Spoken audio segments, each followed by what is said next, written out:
This is Seth, the Outsider Opinion two-time March Madness Bracket Challenge winner. Roddy Gale Jr. is the GOAT, and you are watching Outsiders Opinions with Kevin and Austin. What's up, y'all? Welcome to our NCAA Opinions of the Week. And for the second straight year, Austin, we are joined by Seth to review his winning bracket. Austin, I see you shaking your head. It was not our year, but you can't blame Seth. He did get his Final Four correct. Yeah, going into the Final Four, we reviewed the bracket, and we saw there was only two people who could have won, and it was Ryan or Seth. Personally, I wanted Ryan to win. I did not want a back-to-back champ. It's unfortunate. Seth has now won more than our group, including our March Madness expert, I believe, right? Because I think our first bracket we won was in 23, but we didn't win the year before that, and then we haven't won the past 2 years, unfortunately. So how did you do it, Seth? How did you make your picks this year? You had all the Final Four teams correct. Obviously, Illinois was the only team you got wrong because you had Illinois going to the championship game, but UConn won. But what was your methodology? We know you loved Michigan before the tournament started. We had you do a video on them. But what about the other picks? How did you make those? I mean, guys, I'm just going to be honest.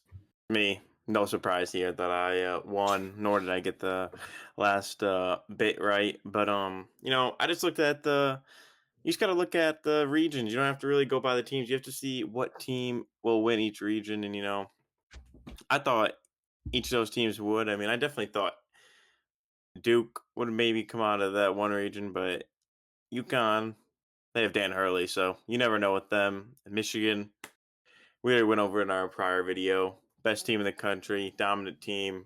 They played at their ceiling for most of the tournament, and they won. And back to Illinois, they just have a bunch of Europeans who are good at basketball. So I want to talk about Illinois because that was, I think, the biggest shock to me.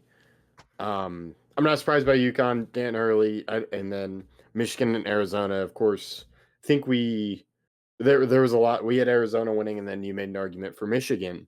But Illinois, we considered having them lose in the first round because of their defense. Offense, fantastic, but defensively, kind of, how did you navigate kind of their defensive stat? Because they're one of the worst when they entered the tournament. Yeah, I mean, personally, there's a couple of stats I liked about them. First thing, they were like the best free throw shooting team in the country, so that was a pretty big thing for me, and I liked that along with the offensive rebounding, one of the best in the country as well. And I thought, especially early rounds, that I didn't think any of the teams could really compete with their offensive rebounding, but also defensively, that team just doesn't foul. So if you're gonna score, you're gonna have to earn your points against them. So I thought they can really impose their will against a lot of these teams and force them to beat them rather than them beating themselves. Yeah, I had a lot of confidence in Illinois towards the end of the tournament making process. Your biggest upset that you had correct was VCU. Was that more the fact that Caleb Wilson was out for UNC, or did you really like VCU as a team? That's a good question. I think if I had to pick, if Caleb Wilson was playing, I probably would have picked UNC, but I think it was definitely a mixture of both. I mean, was not the same team down the stretch, and VCU was just one of the best mid majors of the year. So I mean, I thought that was a pretty easy one to pick there. I mean, they did come back from 19 points, and that was a phenomenal game. But yeah, all in all, I thought VCU was going to win that game more times than not. Was there a game this tournament that surprised you the most negatively? Like, dang, I didn't think that team was going to win, and that team hurt my bracket the most. Yeah, it took me like about 2 seconds to think about that. Texas A&M. Yeah. St. Mary's. Audience out there, never fall for the St. Mary's trap. They won a game last year.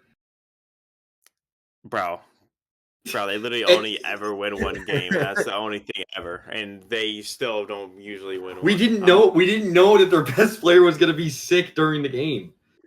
Yeah, and guess what? If Arizona State is in the tournament next year, they're not getting picked either. I'm not falling for that dude's trap again, bro.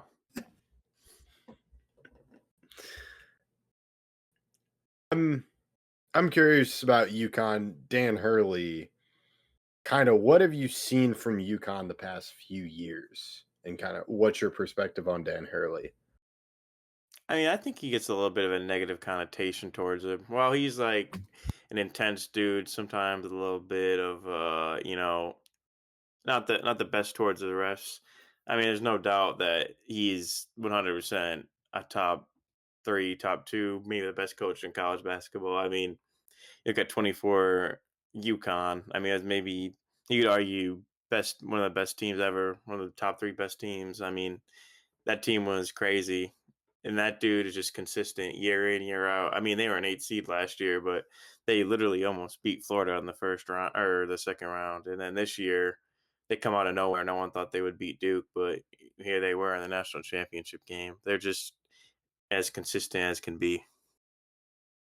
Do you think Michigan winning their title has more to do with Dusty May as a coach or more to do with how this roster was constructed?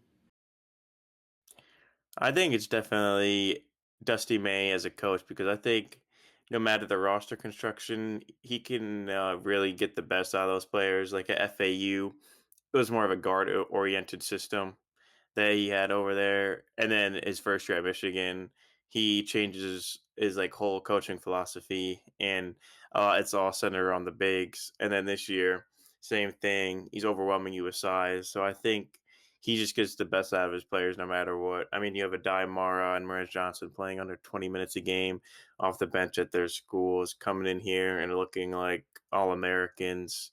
And I mean, he's gonna make a Di Mara so much money because the dude's gonna maybe go to the lottery now. I mean, I think it's really just Dusty May's coaching. Okay. What argument would you make to fans of other teams than Michigan that Michigan is here to stay? They have not won a title since 1989. That's a long time ago. There's a lot of teams that have won in the 80s, 90s, Arkansas being one of them, that haven't won a title in a long time. What makes this seem like this is not a one-off like maybe Virginia was when they won? You went from 8 and 24 year with Juwan Howard. You know, don't want to talk about that guy. But then you come in here, get the roster completely turned around. You get to a Sweet 16 appearance the next year. People, optimistic for the year, but they still don't know what to expect, and immediately pull in the number one transfer along with the national title. And I mean, a day later, you already have transfer commit and looking to build on the roster along with getting some retention of some of your best players. I mean, he's really doing it all with the culture sense, recruiting sense, in game coaching. I mean, I just think this dude is just top of the line, elite as can be in basically every aspect. Okay. So, If, yeah. or Kevin. talking about May, kind of short. This is his second because 2024 he was hired. Yeah, this was his Second year. So second year wins. Kind of how you talked about him changing, but what's the difference between May, the Michigan team now with May, and then since you don't want to talk about the previous coach iteration of Michigan? Oh yeah, I mean, Juwan Howard, he's easily a carbon copy of Memphis's coach Penny Hardaway, and that is you are an elite recruiter and you can't coach anything else. I mean, I really don't remember watching a Michigan game and seeing them running any sets. I mean, they just looked like they were just doing random BS out there, not like really knowing what they were doing. But I mean, every play up the court, you just see sets getting ran. You just see all these different things. You see like you can see the culture. You can see all these players coming together. I mean, you just see a whole program overhaul and just a team that is coming together, and you can tell that this team is for real and they want to win every single game. When did you first know that this team was different? Was it before the season started? Was it the first game? Was there a moment this season that you figured out, okay, this team actually may be that good? Yeah, I mean, before the season started, I remember texting one of my friends when Yaxel committed, and I mean, we were talking about how this is maybe a natty or bust, Final Four or bust type of year with getting Yaxel. I mean, I knew the type of player he was, so I thought it would definitely be good. I thought we were in contention for the Natty going into this season, but we did have a little bit of shaky start, and did become a little worrisome. But definitely after our run in Vegas, where we just 40 balled every single team, I was thinking we were the best team in the country, and we were for real. If you had to pick a team not named Michigan to look out for next year to be a Final Four contender without being one of the easy, simple picks, who would it be? Ooh, that's a great question. If a little bit of a sleeper team right now, I mean, I'm seeing Providence is gaining some games of speed over there, getting a couple commits. If I had to say a Final Four team for next year, that's a little bit of a sleeper.